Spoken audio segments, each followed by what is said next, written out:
Mari kita bayangkan, perusahaan yang tidak pernah menjual ponsel, tidak pernah membuat laptop, bahkan namanya nyaris tidak dikenal.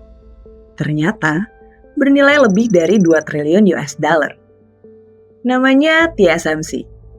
Kalau Apple merancang iPhone, kalau Nvidia merancang GPU, kalau AMD merancang prosesor, maka TSMC lah yang mewujudkan semuanya menjadi chip.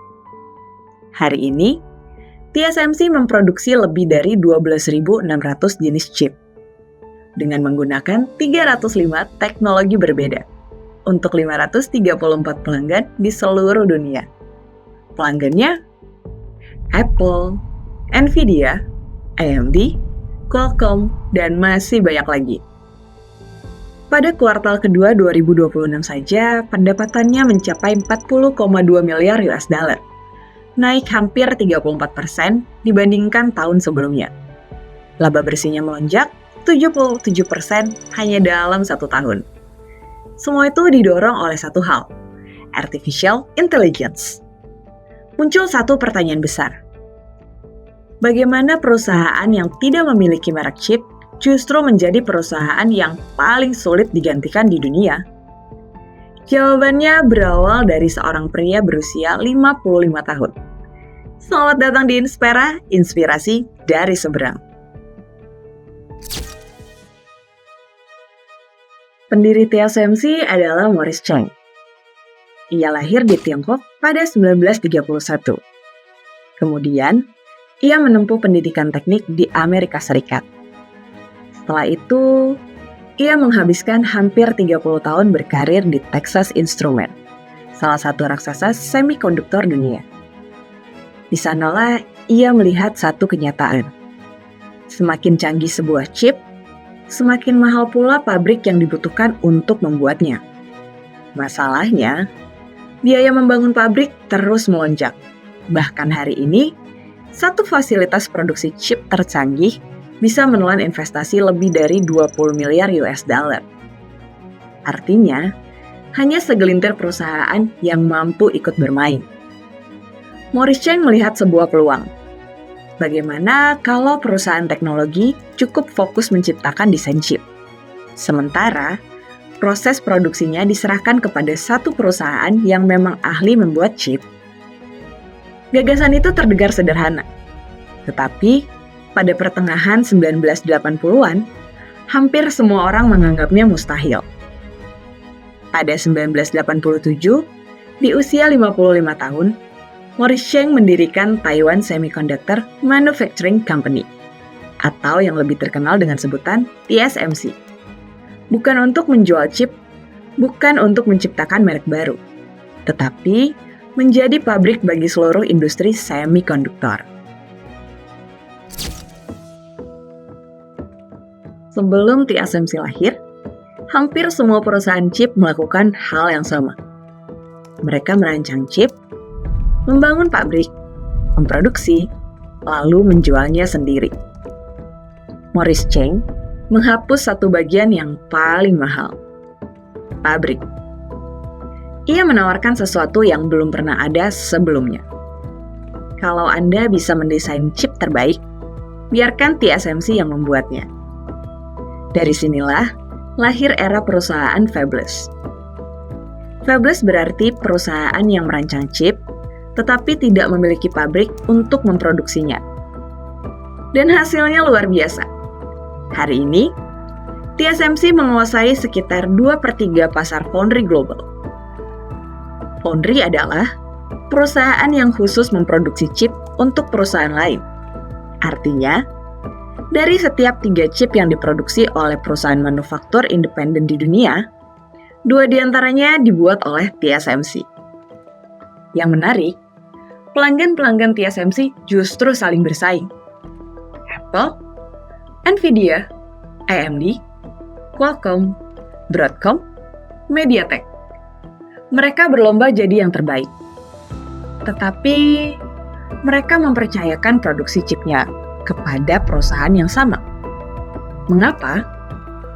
Karena sejak awal, Morris Chang membuat satu aturan yang tidak pernah dilanggar. TSMC tidak akan pernah bersaing dengan pelanggannya. TSMC tidak memiliki merek chip, tidak membuat prosesor sendiri, tidak membuat GPU sendiri. Mereka hanya memproduksi.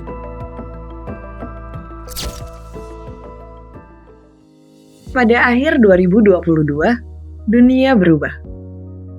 OpenAI meluncurkan ChatGPT. Dalam hitungan bulan, AI menjadi perlombaan baru. Semuanya berlomba membangun model AI yang lebih besar dan lebih pintar. Tetapi ada satu masalah. AI membutuhkan daya komputasi dalam skala yang belum pernah terjadi sebelumnya. Untuk melatih satu model AI modern, dibutuhkan puluhan ribu GPU yang bekerja tanpa henti. Dan hampir semua GPU itu dirancang oleh NVIDIA. Namun, NVIDIA bukan pembuat chip. NVIDIA adalah perancang chip. Yang memproduksinya adalah TSMC. Disinilah posisi TSMC berubah total. Bukan lagi sekedar pemasok, melainkan penentu kapasitas AI dunia. Hasilnya langsung terlihat. Pada kuartal kedua 2026, TSMC membukukan pendapatan 40,2 miliar US dollar. Naik 33,7% dibandingkan periode yang sama di tahun sebelumnya. Laba bersihnya melonjak sebesar 77,4% menjadi 706,6 miliar New Thailand dollar. Margin laba bersihnya bahkan mencapai 55,6%. Yang lebih menarik, AI kini menjadi mesin utama pertumbuhan TSMC. Segmen High Performance Computing yang mencakup chip untuk AI dan pusat data menyumbang 66% dari seluruh pendapatan perusahaan pada kuartal kedua 2026. Sebaliknya, smartphone yang selama bertahun-tahun menjadi bisnis terbesar tinggal menyumbang 22%. Artinya, TSMC bukan lagi hidup dari iPhone. Kini, masa depannya ditentukan oleh AI. Itulah sebabnya, ketika orang berbicara tentang masa depan AI, mereka sebenarnya juga sedang berbicara tentang kemampuan TSMC memproduksi chip. Karena, secanggih apapun desain NVIDIA, sehebat apapun model AI buatan OpenAI, semuanya tetap membutuhkan satu hal, pabrik. Dan untuk saat ini, tidak ada pabrik yang lebih penting daripada TSMC. Dan kini, TSMC bukan hanya diperebutkan perusahaan teknologi, tapi juga negara-negara yang paling berkuasa di dunia.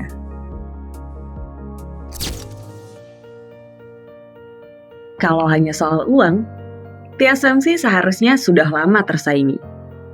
Intel menginvestasikan puluhan miliar dolar untuk membangun kembali bisnis manufakturnya. Samsung terus memperluas kapasitas produksinya. China menggelontorkan dana ratusan miliar dolar untuk mengerjakan kemandirian semikonduktor. Namun, hingga hari ini, TSMC tetap berada di depan. Mengapa? Karena keunggulan TSMC tidak hanya dibangun oleh mesin, tetapi oleh pengalaman. Membuat chip modern adalah salah satu proses manufaktur paling rumit di dunia. Satu chip AI dapat berisi puluhan hingga ratusan miliar transistor. Proses pembuatannya melibatkan ribuan tahapan dengan tingkat presisi ekstrim. Kesalahan sekecil apapun bisa membuat seluruh wafer gagal. Wafer adalah lembaran tipis berbentuk piringan yang terbuat dari silikon murni, yang menjadi kanvas untuk membuat chip. Di industri semikonduktor, ada satu ukuran yang sangat menentukan. Namanya yield. Artinya, presentasi chip yang berhasil dibuat tanpa cacat. Semakin tinggi yield, semakin banyak chip yang berhasil diproduksi. Sedangkan, semakin rendah yield, semakin besar kerugiannya. Selama hampir 4 dekade, TSMC terus menyempurnakan proses itu. Hasilnya, Apple, NVIDIA, dan AMD tetap memilih TSMC. Bahkan, perusahaan-perusahaan yang saling bersaing, mereka tetap mempercayakan chipnya kepada pabrik yang sama. Bukan karena TSMC paling murah, tapi karena TSMC adalah yang paling dapat dipercaya. Disitulah letak keunggulan sesungguhnya.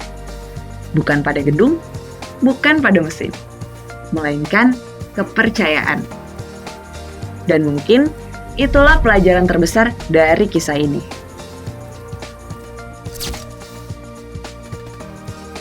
Kita sering mengira perusahaan paling hebat adalah yang produknya kita gunakan setiap hari. TSMC membuktikan sesuatu yang berbeda. Mereka tidak menjual mimpi kepada konsumen. Mereka membangun fondasi agar perusahaan lain bisa mewujudkan mimpinya. Dan mungkin itulah bentuk kekuatan paling besar dalam dunia bisnis. Bukan menjadi pemain utama, tetapi menjadi perusahaan yang membuat semua pemain utama bisa berdiri di atas panggung. Terima kasih sudah menyaksikan Innispera. Sampai jumpa di episode berikutnya.